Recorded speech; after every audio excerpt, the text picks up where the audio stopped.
Guys, welcome to the I Love CVille Show. My name is Jerry Miller. Thank you kindly for joining us. It's a Thursday afternoon, and we have a Charlottesville, Central Virginia, Albemarle County, Commonwealth, country, and worldwide audience here on the I Love CVille Network. Judah Wittkower, who you will see in a matter of moments, is our director. He is a part of the program as well. Today's show has a lot we will cover. As Brennan Armstrong, the UVA quarterback, now has a fantastic NIL deal with the local McDonald's franchise. We will talk about Brennan Armstrong and this NIL deal. A handful of viewers and listeners sent this to me. I'd like to highlight Jamie Turner, repping the PEP in Gordonsville and in Culpeper, for sending this to me as one of the viewers and listeners. I want to also cover on today's program a topic that Judah and I often discuss in the studio. And Judah posed this question prior to the show starting. And he said, is it cheaper? No. Is it better for an individual or a family's bottom line to not work and earn income at a job, or to stay home, especially if it's a child care provider, a parent or grandparent? So basically, we are going to extrapolate the overhead associated with wear and tear on a car. Gas prices now, a national average, according to Gas Buddy, $5 a gallon for the first time in country history. $5 a gallon. National average in America, according to Gas Buddy, the highest it's ever been in American history. So you got wear and tear on a car to consider, overhead, $5 a gallon of gas, overhead. You got, if you're a child care provider, finding child care is difficult, and when you do find child care, the pay associated with child care is at an all-time high in American history. Yeah, no doubt. So you're getting hit three different ways if you have a long commute, and if you have kids, and if you have a vehicle that's not in the best condition. So is it better for a family's bottom line to not work than to go to work? That topic to start the show. Judah, why don't we go to the two-shot as we highlight Skooma Boutique Dispensary. The best dispensary in Charlottesville is Skooma Boutique Dispensary. It's family-owned, Judah, husband and wife. They've come on the show many times. Mm-hmm. A location on the downtown mall, which I know you're impressed with, and on Elliewood Avenue, Skooma Boutique Dispensary, Judah. First, how are you? And second, I'm excited to take a deep dive on the should you stay at home versus go to work from a bottom line standpoint. Good afternoon, my friend. Good afternoon. I'm doing okay. We've talked this topic quite a bit on the show, and you succinctly, which we've been friends for 10 years, succinctly and you do not go hand in hand. But you very succinctly said, I've been thinking about this go to work struggle and jobless claims. We talked about this earlier. Folks, jobless claims for the week ending June 4th totaled 229,000, well ahead of the 210,000 the Dow Jones estimated. The four-week moving average for continuing claims, which helps smooth out volatility in the numbers, remained around its lowest since 1970. So people are saying, hey, I'm out of work. A lot, since January. The most people out of work jobless claims this week since January, 229,000. That's a hell of a lot of people right there. No doubt. You succinctly said, hey, maybe the people are saying, look, I just want to stay home. It's not even about wanting to stay home. It's about not being able to afford, like, what if you were going to work to get paid to make enough money to be able to go to work? Like, that's it. All the money that you made just paid for you to be able to go to work. So, for instance, you can't afford to live in Charlottesville. So let's say you live outside of town and you drive in, and I just picked Waynesboro. Yeah, Waynesboro is a good example. 28.5 miles. Yeah. I figured out at You did some math. Look at you. You're putting together a compelling argument. I'll Yeah. stop talking. Please, the show is yours. I'm very impressed right now. I'm very impressed. So I did some math at $4.50 a gallon. Oh, that's conservative. Well, All right, that's fine. $4.50. I didn't know it was up to $5. Okay, conservative. Last time I was at the pump, it was $4.50. So you're saying that's a gallon and a half probably right there. Anyways, we're not trying to do exact, We're going to call that a gallon and a half, right? Today. One way, 1.5 gallons one way. Let's call it 1.5. What I did is I figured my car gets roughly 25 miles to the gallon. Okay, wow, that's efficient. Mine's 18.9 for the Ford Explorer. Why don't we call it a gallon and a half for the sake of math? Some are going to be better, some are going to be worse. Okay. I already did my own math, so if you want to do Okay, some no, new math, fine. that's I'll stop talking. Let's use your and math. really, the math is immaterial. Let's go with your math. It's just numbers. So I've got that at roughly $205 in gas a week. Waynesboro to the city of Charlottesville. You live in Waynesboro because it's the housing you can afford. Yeah. 28.5 miles one way. No. Yeah. 28.5 one way. 28.5 miles one way at $4.50 per gallon gas. Yeah.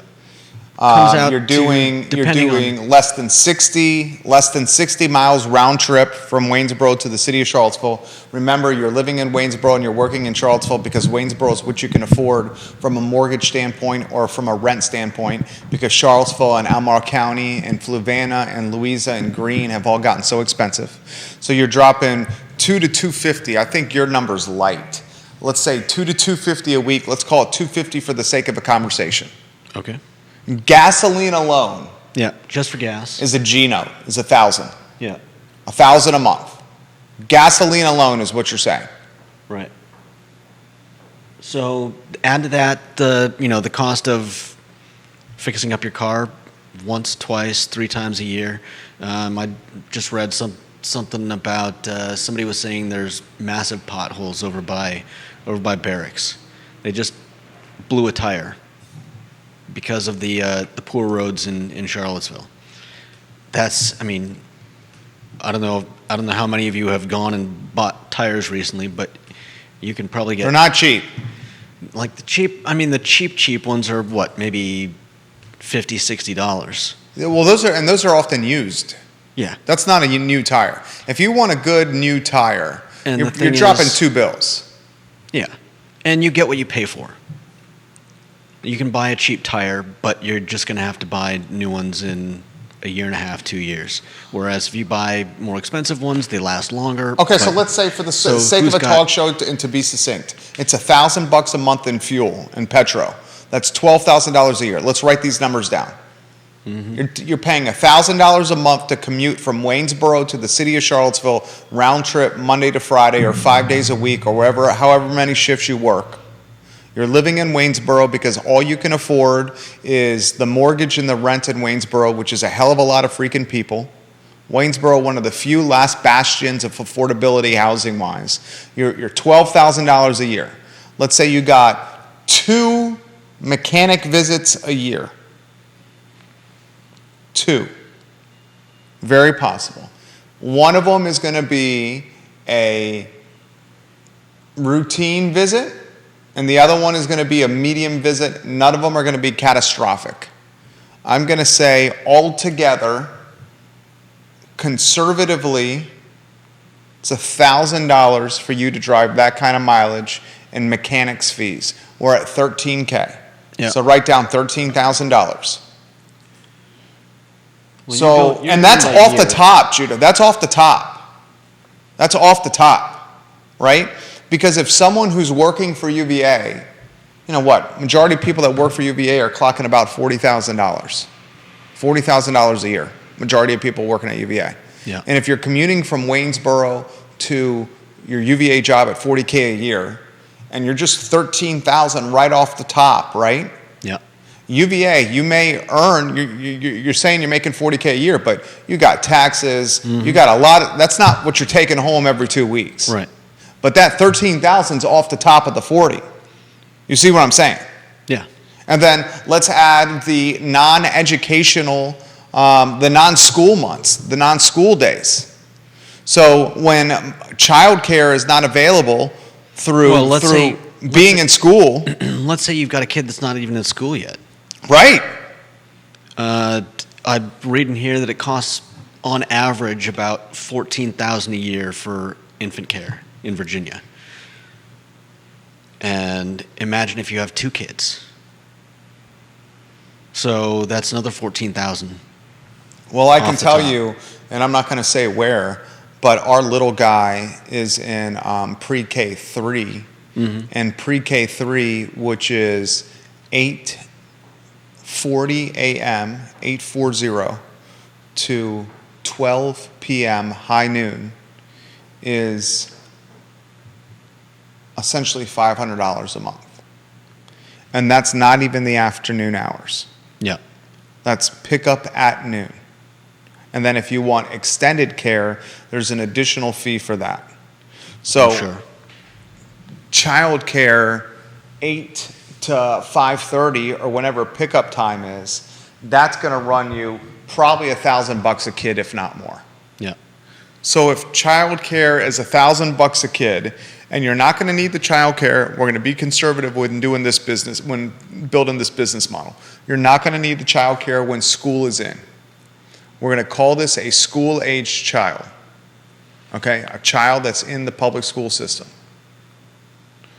If the child is in the public school system, you're going to need the child care for June, July, August, a portion of December, and a portion of May. So we'll call it 4 months a year. So we'll call that $4,000. 4 months, child care, 1 kid. We're not even going to call it a multiple kid scenario. A multiple kid, the margin's even worse. Yeah. Multiple kid. We'll call it 1 kid. That's 4 G's for 1 kid. Plus, what's the number you have over there? 13? Yep, 13. So you're at $17,000. Yeah. Fuel, $1,000 a month. Child care for 4 months a year at $1,000 a month is $4K, plus the extra $1,000 in mechanic fees. Yeah. Give or take, depending on what kind of car you got, depending on how new or old it is. So you just put a very compelling argument together. We put a very compelling argument together why if you're clocking 40, heck, even 50K at the university, and you're commuting from Waynesboro, why you would give significant and serious thought to not working at that rate and instead staying home, being with your kid before and after school, doing more around the house to improve the house and the dwelling, and to improve potentially quality of life from a not working scenario. That's a very realistic model right there. Yeah. I mean, you're saving at least $17,000 a year. The problem. How many are actually doing that? And what is the long-term damage of doing that? If the long-term damage of doing that is displacement, permanent displacement from the job market for folks who are doing things like that, because the gap in the resume is going to be so significant, the future employer will be like, what the hell happened here? Or they will age out of the job market, right? Aging out of the job market because they've gotten older while sitting on the sidelines. Possibly. Certainly, it's going to do nothing to narrow the wealth gap. Right. The wealth gap will worsen for that particular household or individual who chooses that path. And this particular household that we're talking about is making enough that they could actually afford that on, if this was one person's salary. If it was a 2-income family and 1 income chose to stay on the sidelines. Yeah. Because that income was between 40 and 50K. But if they decided to continue working, they could afford the gas and the upkeep the child care. But not everybody is making $40,000 a year. Right.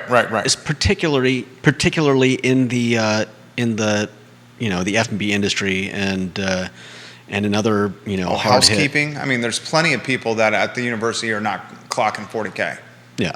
Hundreds of people at UVA now clocking 40K. Right. So the closer you get to, I would say maybe even close to 1,000 not clocking 40K. Right. The point being, the closer you get to those numbers being the same, the amount that you make is the same as what you have to pay for. You'll choose to stay home. Yeah.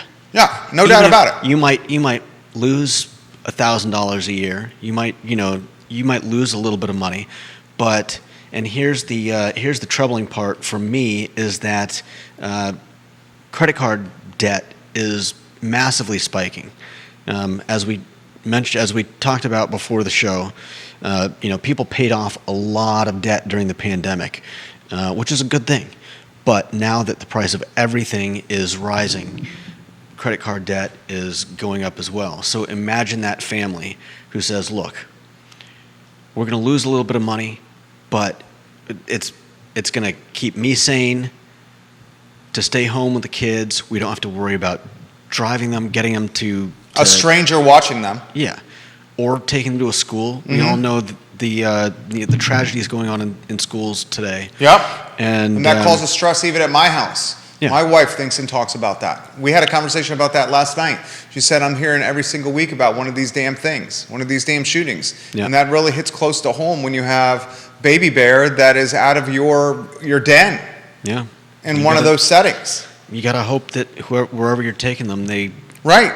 And obviously common sense or just logical reasoning would be like, Baby Bear is safer with me at the house watching, as opposed to what we're seeing in the news. Yeah. And to Judah Wickower's point, and he's doing a hell of a job today, Judah Wickower, consumers paid off a record $83 billion with a B in credit card debt during the pandemic. But the recent spike in prices for gas, groceries, and housing, among other necessities, is causing most of them to lean on their credit cards once again. The Federal Reserve's monthly credit report found that revolving credit, which mostly includes credit card balances, jumped nearly 20% in April from the previous month to over $1 trillion, breaking the pre-pandemic record of $1.1 trillion. So we're at an all-time high in the country for credit card debt. Yep. You're looking at the same article I am. We're at an all-time high for the country for credit card debt right now.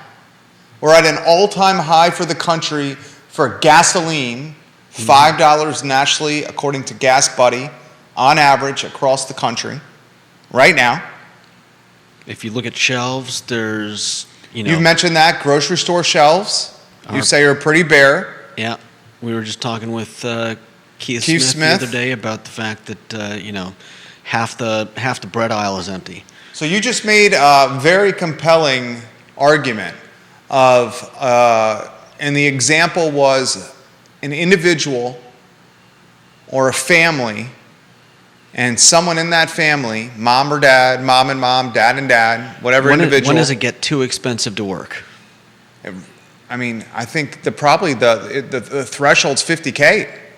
Because what's the take off the rip with gas, childcare, and mechanic? What's that number, 17 we said? Yeah, it's like 17,000. Okay, so I think off the rip, the threshold might be $50K.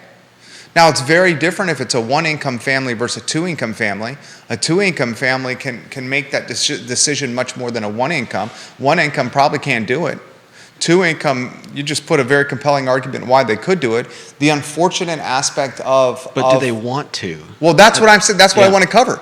If this family, if the mom or dad or whoever it is chooses to stay home instead of working because they're like, hell, I make 40, 45K, and it's not worth me to, after I pay childcare, fuel, wear and tear in the vehicle, and the opportunity cost of my time, it's not worth me to go from Waynesboro to the city of Charlottesville to work for 45K. I'm going to stay home. That person will be left behind in the job market. Maybe. Definitely. I think you don't recover gaps like that without having to answer with employers saying, what the hell happened here? You're middle-aged and you've gone years without working. And we're also talking about a job market where people are begging for workers. Touche. I don't think that gap is going to matter a whole lot. Touche. Well said. And I don't think a person making these decisions is factoring in that kind of thinking. Well, everyone should factor in that kind of thinking. Should, could, and would are very different things. I think get the person making that decision is like, look, do I care if there's a gap? Kevin Yancey, who's watching in Waynesboro right now, says that $18,000 won't get benefits, though. And the University of Virginia's got good benefits. So he is pointing out that if you're clocking 40K, you live in Waynesboro, you're commuting to the city of Charlottesville, you work at UVA, we are not highlighting or prioritizing the importance of the benefits package. That's fair. That's definitely true. But if the other parent is working at UVA, and they get the medical from the other parent potentially. Yeah. They also would be missing out on the. And I think we're largely, a lot of what we're talking about is not people making. Again, we're not talking about people making 40,000 a year. Jerry brings that up, but I think a lot of the people that we're talking about are in the lower middle class and below 40 a year, probably with the arrow pointing down on the salary. Below 40 a year is what you're saying. Well, yeah, definitely. Yeah, because we made a big deal. Michael Payne, City of Charlottesville Council, made a big deal early in his campaign or early in his tenure on council about UVA and the living wage. Remember when UVA and the living wage was all the rage? It was $15 an hour. UVA, I'm going to get my iPhone out right now. I'm going UVA living wage. I'm pretty sure the story was $15. Yeah, it's $15 per hour is the living wage. $15 per hour. You know what that is a year? No, not off the top of my head. 25K. Yeah. 25K. I take that back. It's 30K because $10 an hour is 20,000. $20 an hour is 40. So 15 is 30. $15 an hour is 30,000 take home plus the bennies. The people that are take home after tax and what's that? That's take home after tax. And $30,000, and then they're going to have taxes taking out of that. And with their medical benefits, a portion of that $30,000 will be subsidized by their take-home pay. The university covers the large portion of that subsidy or of that payment each month. But again, the employer pays some. Again, I feel like you're taking best-case scenarios. No, I know, but Not the $40,000 a year is a nice round number for viewers and listeners to identify with. We're in 100% agreement that a very large chunk of UVA employees do not make 40K. That would be dancing in Market Street across from our studio right now if they were making 40K. Yeah. 100%. $15 an hour was a big deal, and that's $30,000 a year. Okay, I 100% agree with you. Let's get to comments. We're going to get to comments here on the program. There's a lot of them.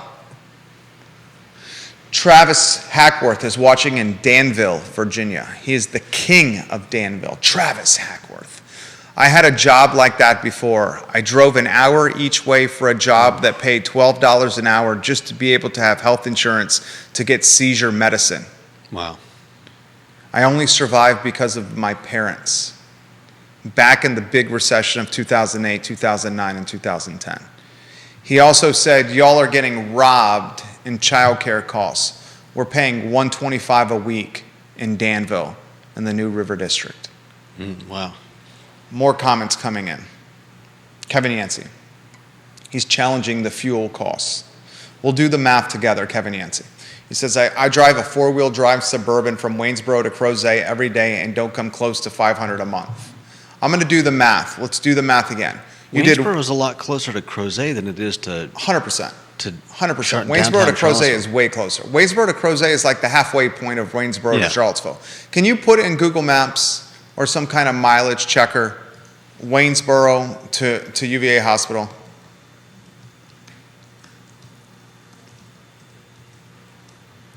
Waynesboro to UVA Hospital mileage.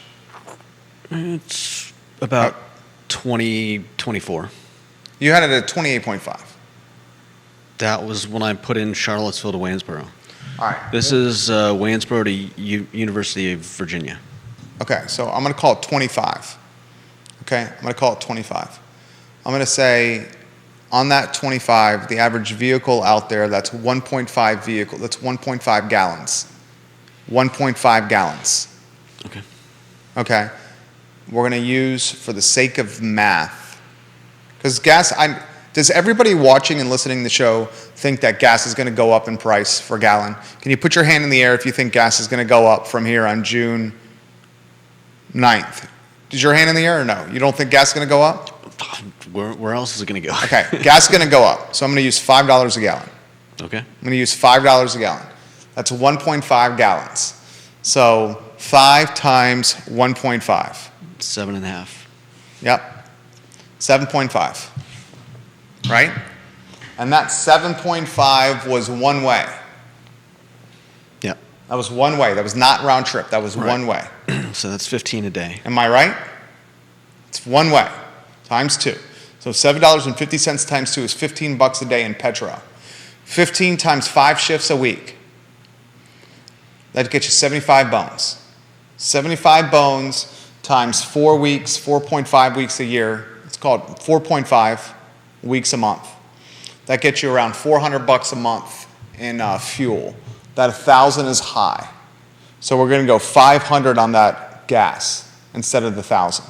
Okay. And that 500 a month on gas is going to give you 6. So that gives you a little more wiggle room on that number. 6,000 a year, 500 a month in gas, 6,000 a year. The other numbers are accurate that I threw out there. I'm not keeping. You're not keeping up with our numbers?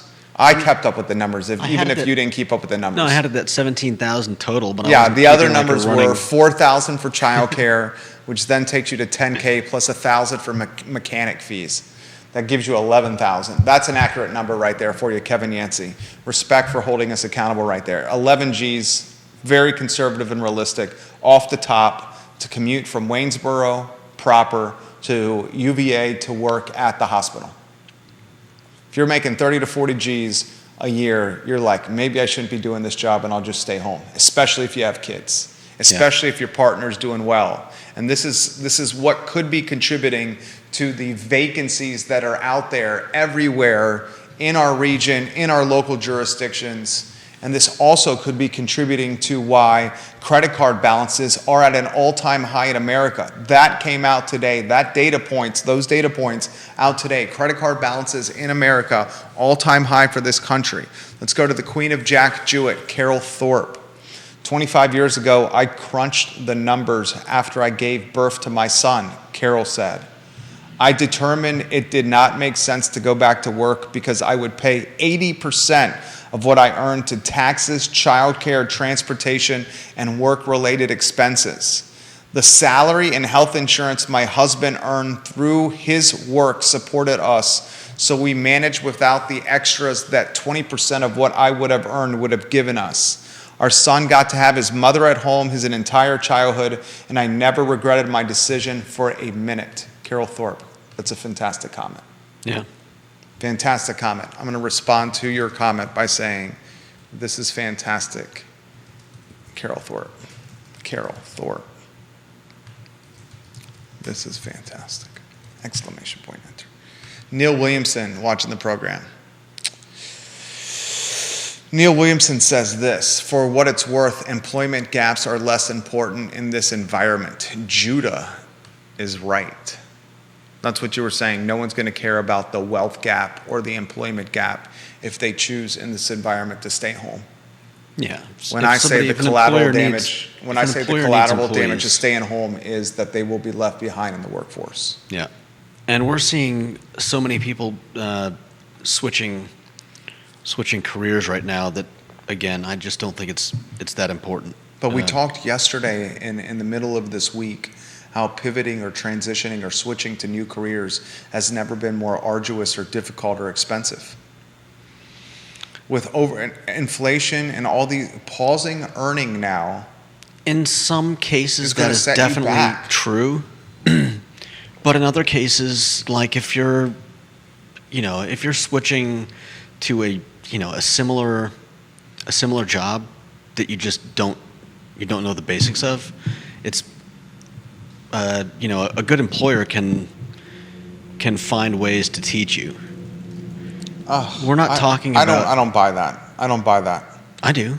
I don't buy that. We're not necessarily talking about like to a certain income point. There's a level of expertise that is required from certain jobs, and once that expertise becomes to the point where the employer is not going to be able to train you, that's when the pay starts going up because fewer people can do it. Yeah, that's definitely true. There are some jobs where, like, I can't just walk into a mechanic's, bay and say, hey, I'd like to start fixing cars. There's definitely a high barrier of entry to a switch like that.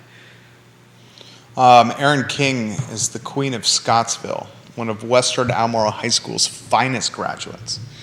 And if you need an operator in a restaurant, someone who you could give an equity stake and have her run the place for you, Erin King is the choice locally. She's dynamite. One of a few that I know that are dynamite. She says the commute from Scottsville, where she and her man live, is getting ugly. Yeah. I'm not sure the cheaper rent I'm paying now in Scottsville is worth it anymore. Yeah. I got a friend who lives out there, and I drive out occasionally, and I'd hate to have to do that every day. Kevin Yancey says he easily spends $80 a week to go from Waynesboro to Crozet. Yes, Bill McKenzie. Travis Hackworth is in Danville, watching in Danville. A lot of comments coming in as this is a very relatable topic. This is a topic from Jennifer, who's watching in Short Pump. The unfortunate nature of what you are describing is this undoubtedly impacts women in the workforce at a much greater rate. Yeah. It's the women in the workforce that are choosing to stay home to be with the kids because of the sexist nature of our society and the professional nature or lack thereof of women working professionally. I think that's accurate. Yeah, definitely. And I'm you also, buy that? You buy that? Oh yeah, I mean, Yeah. I've heard similar, and not just women, but I think women of color even more so. Women of color, people of color. Yeah. Yeah. So this is that's what I'm saying. I was trying to identify what's the collateral damage of this. We saw this during the pandemic. Remember during the pandemic, during COVID, one of the many unfortunate aspects of COVID was moms were having to stay home and leave their work to help their kids with stay-at-home school. Yeah. The burden unfairly was falling on women and moms to help their kids. And we were crystal balling that this was going to set women back professionally from climbing the vertical ladder standpoint. Definitely. This is happening all over again. And well, I think a lot of them probably never went back. No, you're right. You're 100% right. A lot of them never went back. Scott Aaronworth is watching in Virginia Beach. Try being a criminal defense attorney and driving all over the place. Ugh. And gas will be over $6 by the end of summer. $6 a gallon. $6 a gallon gas. Oh, if it gets to $6 a gallon gas, you will undoubtedly see outer area or the suburban aspects of regions, their housing soften.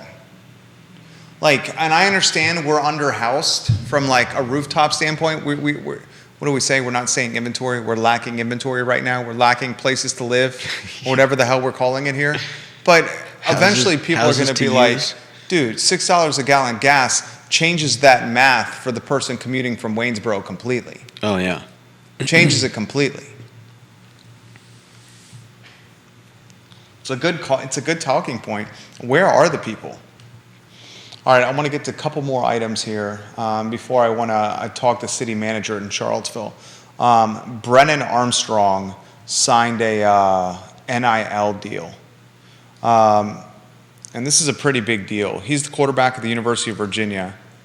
He is going to be a spokesman or pitchman for the McDonald's franchise in Charlottesville, in Central Virginia, and in the Shenandoah Valley. There's going to be a meal that features Brennan Armstrong on the menu, like a Brennan Armstrong combo meal. And the person who is arguably the most marketable athlete, who's the most marketable athlete at the University of Virginia active right now? Anyone?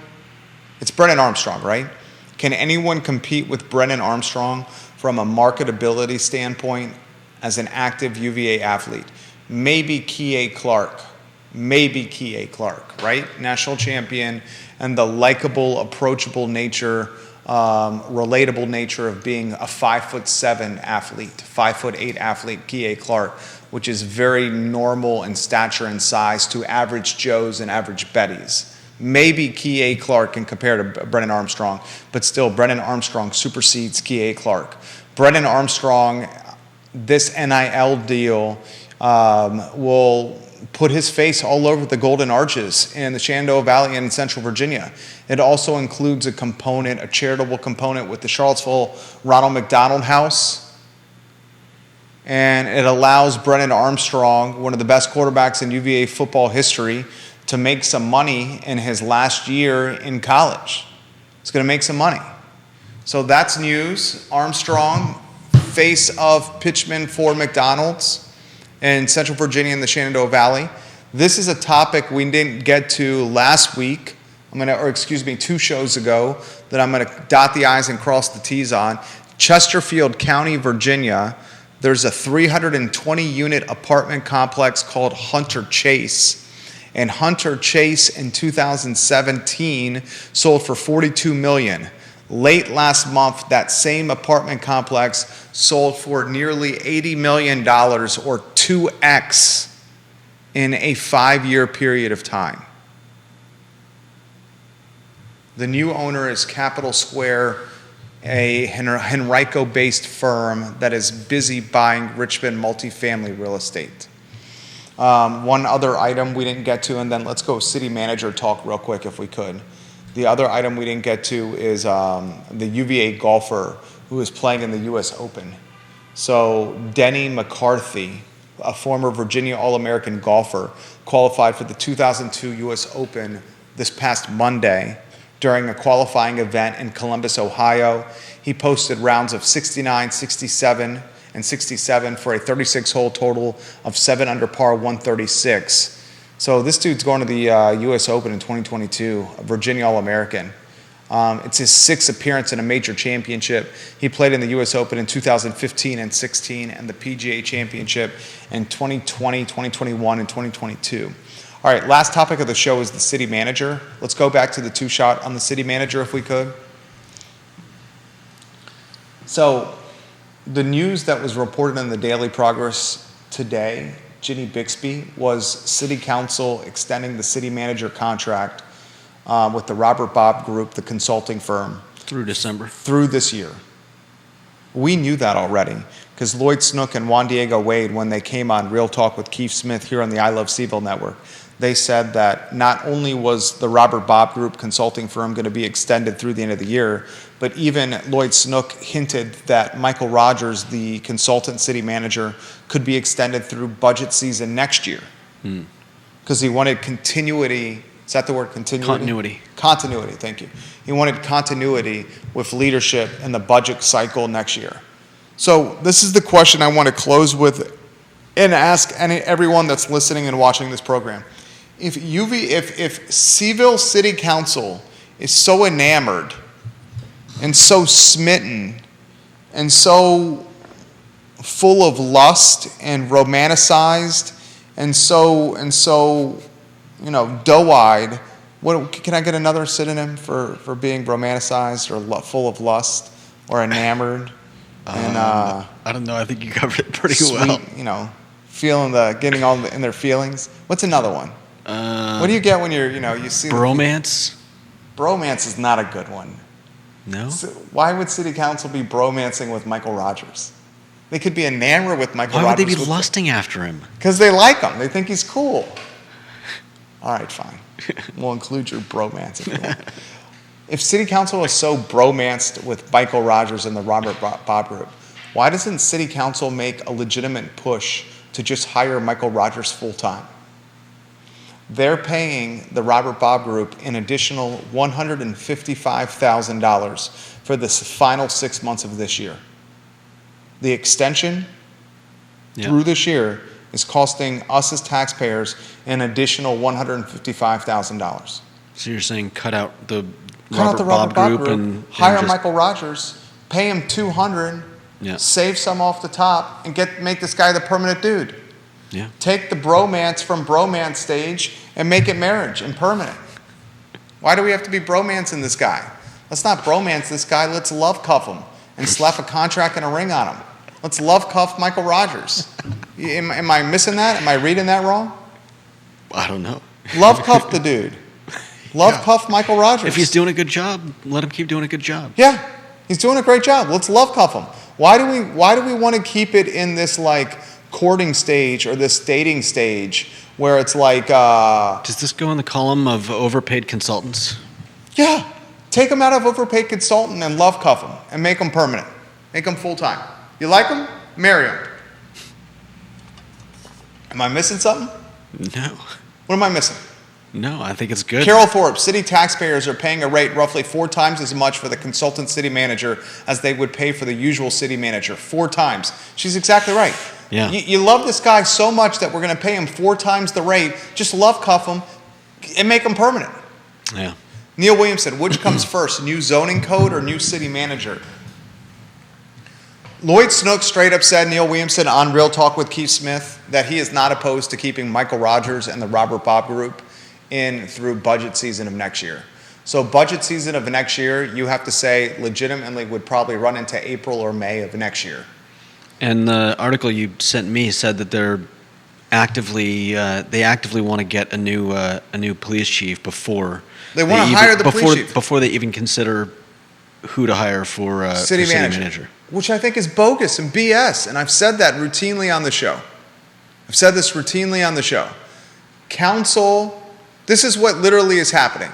Council has a consultant city manager, and the consultant city manager is hiring a consultant firm, consultancy, to find a police chief. That is so many layers of bureaucratic BS and unnecessary taxpayer dollars right there. Just marry Michael Rogers and love cuff the guy and then say, yo, love cuff Michael Rogers, go get a police chief for us. And can anyone, I want anyone watching this program can anyone watching this program answer this question for me? Tito Durrett has been the interim police chief. Seems like an awesome dude, likable dude. I see Tito Durrett, I'm like, this guy seems like a great guy. Leader, physically imposing guy, seems to be, grew up in the department, matured in the department, became a man in the CPD. Why is Tito Durrett not considered a full-time potential police chief? He's been in the interim role since Dr. Rashal Brackney pieced out of Charlottesville.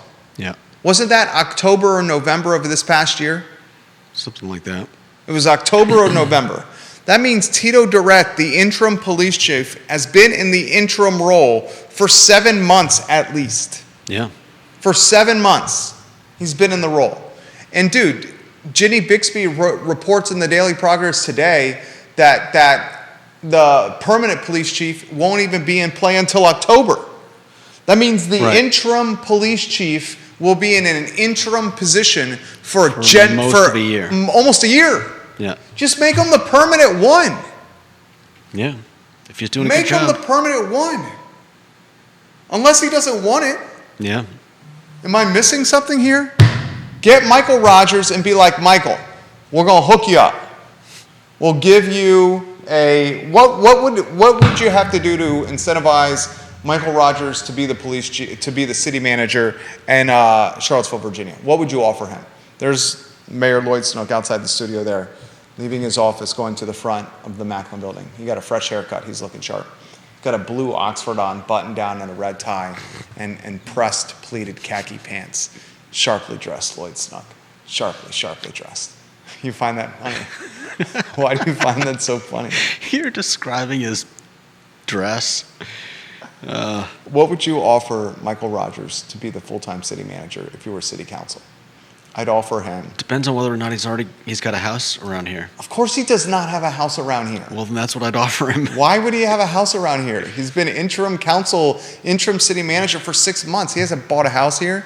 He was never going to be permanent city manager here.